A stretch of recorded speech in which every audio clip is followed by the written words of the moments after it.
These tough times. Hi, good evening, guys. Yeah, welcome to my Facebook Live. Do you know what? I must really apologize for the video I recorded earlier. I finished work and I thought, let me ride my bike home and record. But I've just played it back and it's terrible. The sound is terrible. And I talked all the way from Hackney to Islington, 4 miles and change. I was quite impressed myself.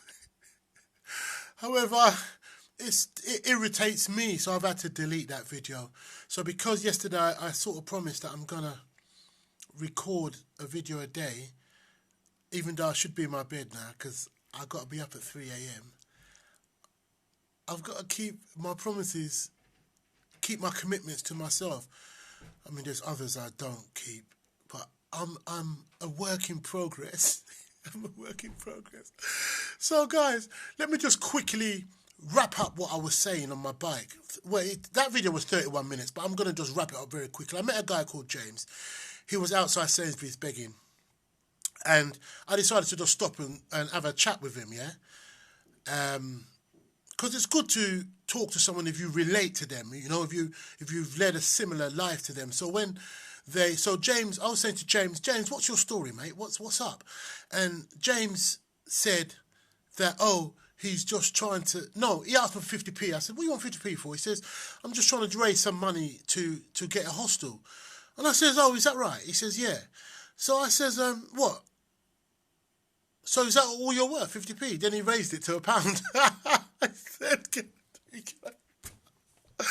I said, James, sort yourself out, mate. He said, well, I can't because blah this and blah that. I said, James, it's just bare excuses, bruv. You're just making excuses. And anyway, this lady, she was in a queue outside Sainsbury's, social distancing. And she says, if I was talking to her, I'd piss her off. And I says, but I'm inspiring him. I'm encouraging him because that's where I was coming from with James. I was inspiring him. And he said he was having a headache, right? Yeah. And I says, like, bruv, by me giving you 50p or £1, I'm not helping you. I'm enabling you. I mean, what I'm doing now is helping you. I'm trying to show, because he was just telling me, he just had his recorded script of,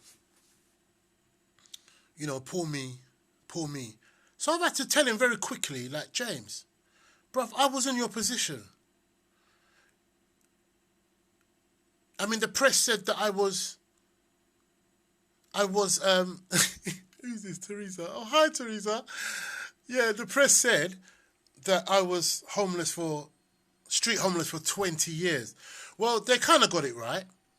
I was off and on, homeless off and on for over 20 years. I spent a little, I was a guest of Her Majesty's for a few years and I'm not proud of it, but my life has changed now.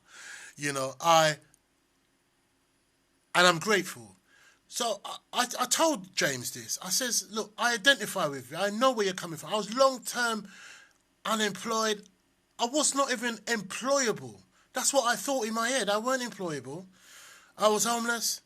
My mind was negative. I just thought the only thing life had for me was crap. However, and I'm telling James this, and I'm saying, James, and this lady's telling me, like, and I'm thinking, because what I'm doing, I'm standing in the same shoes as James, and I know I should be going to bed because I'm meant to wake up at 3 o'clock in the morning. But I need to get this out, yeah?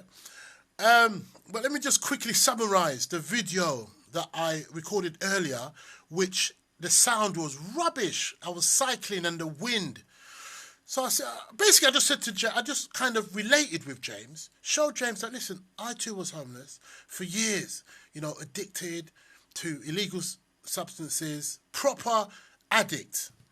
And you know, after hoping for people to save me, no one came and saved me. And I've realised that no one ain't going to save me. I've got to save myself. So it was a very hard and slow road, but, you know, I looked for help with, you know, great organisations that help homeless people, that help people that are addicted to substances. And I followed their instructions, and here I am today, you know, working full-time, you know, dubbed London's happiest bus driver by my customers. And I'm so grateful. So I didn't tell James about the London's happiest bus driver or all that, you know, because I was kind of like talking to him like, bruv, yeah, I could give you something, but that's not going to help you. This is going to help you. You know, I've been there, and I know where you're at now. I know your mindset right now. And I'm telling you that I don't see you as a person begging. I see you as an employed person. Right now I'm looking at you, and I'm not looking at you as a person that's begging. I'm looking at you as a positive, contributing human being. And actually, when I started telling him that, you could see it in his eyes, like his shoulders went up, his eyes had a little light in it, like to say, yeah, he's talking about me. But then obviously his situation, he goes back to his situation and thinks, but no, you know, I need something to live. And I says, James. And then you know what I did? I actually took out a £5. He wanted 50p and he increased it to £1. But I took out a £5, folded it up, and I've gone to put it in his hand. And I said, James, I'm not giving you this £5 because you're begging.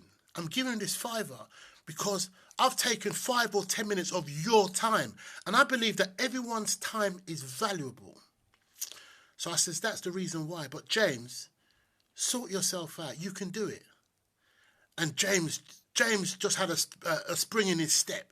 He was just really, so I just really hope that what I've said to him, it was tough love, but what I've said to him, I really hope that he takes it. And I want you guys as well who will watch this video, that when you see a homeless person, yes, it's good that you would give them something, yeah?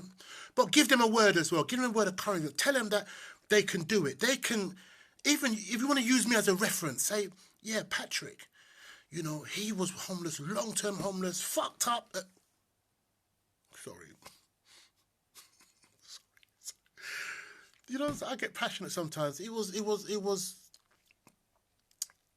dug himself in a deep hole, and now he's sorted his life out, and I'm really grateful. That's why I'm always grateful. So what are the 2 lessons that I wanted James to understand in what I was saying? One was he said that his friend, and I said to him that I had a friend that now I realise, I mean, when I was an addict, that when I said, I want to sort my life out, I want to stop using, and she said, I tried, I went to a rehab, I've been about 5 times, and it doesn't work. And I thought, oh my God, it don't work. I said, all right then, what do I do with this money then? She said, I'll call a man. I said, all right, call a man. He calls a man and we get some stuff and we smoke. Bam, bruck! That happened for years until I decided that enough is enough. So, yes, I can hear someone saying, you can't force anyone to give up homelessness or give up drugs. No, you can't. They've got to decide for themselves. But we can help by, when we see them, giving them an encouraging word. You know, not just enabling them and giving them and like, you know, feeling sorry for them. Yeah, feel sorry for them. You know what I mean? But encourage them. Let's have faith for them. Because I had a lovely lady, she works for SHP. Now, obviously, I took the first steps in it. I got myself off drugs and I decided I wanted to work. And I had this wonderful support worker, Amanda, wonderful girl.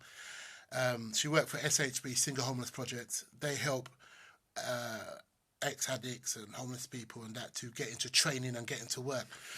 And I just told her, well, I got a bus license and I wouldn't mind going back into bus driving. And she said, okay, Pat, don't worry. Anyway, she found something and she was saying to me, Patrick, you can do this. This is you. And I was thinking, but Amanda, it's a bit too quick.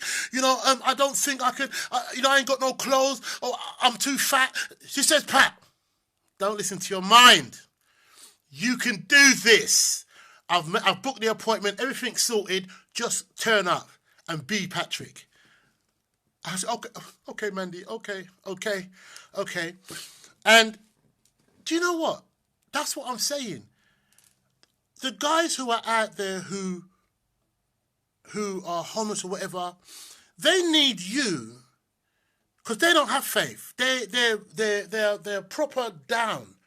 They need you to believe in them, to see them not as a dirty, stinking, homeless person, but to see them as a human being, a person that God loves, and see past the smell, see past that, and big them up, yeah, because I was once that person, and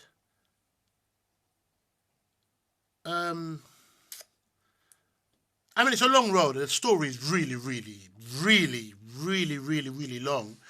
And we ain't got no time, and I need to be in bed right now. Good evening, everyone. Thank you so much for watching my video. Listen, guys, for the last 2, 3, 4 weeks, it's been terrible out there, the coronavirus and all that. I'm keeping safe. I'm a bus driver, so I'm one of the essential workers. Every day I carry police, I carry the nurses, doctors, cleaners, and, God bless them all. You understand me? I'm really, my heart goes out to those that have lost their jobs. I'm so sorry, do anything. There is things out there to do anything. And also my heart goes out to, we lost a colleague at work. We don't yet know if it was to this disease, but a lovely guy. When they showed me his picture, God, if I think about it now, I feel like crying. A nice guy, I've seen, lovely guy. He's got a wife, children, so, and he's passed away. I don't know if he passed away through this virus or if it was something else, but, and another colleague in another garage, so it's real, man, and it makes it real when it's someone that you know. So, guys, please keep safe. This has come to pass. It has come to pass. James is okay. I gave James a £5, and I left him with, a bit of Patrick's energy. Guys, life is hard, but with goals